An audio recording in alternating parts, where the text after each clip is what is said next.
Hello, College of Biology. This is our, I believe, final video for proteins this year, and it is over enzyme inhibition. The word inhibition means to prevent or to stop something, and so enzyme inhibition is the prevention of enzyme activity. There are many types of enzyme inhibition. I'm only going to hold you accountable to two of them, competitive and non-competitive inhibition. So let's take a look. In the typical functioning of the enzyme, the substrate is attracted to the active site. The enzyme changes its shape. During that, the substrate is altered, and then the products are released. And the enzyme renatures, and we can do it again and again and again. In competitive inhibition, however, a blocker comes and attaches to the active site.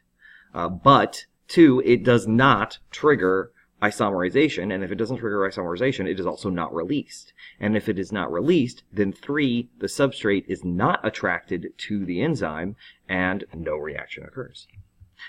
Whereas non-competitive inhibition, the blocker is attracted to the enzyme, but it is not at the active site. It is away from the active site.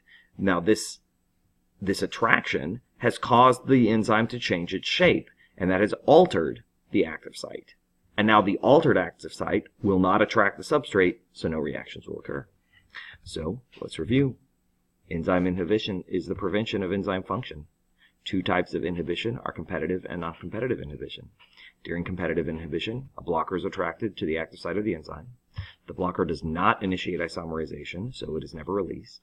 And so the substrate is not attracted to the enzyme, and no reaction occurs.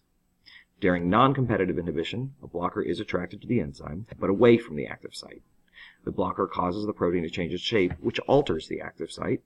And finally, the substrate cannot attach to the altered enzyme, so no reaction occurs. I hope this helps. Struggle well.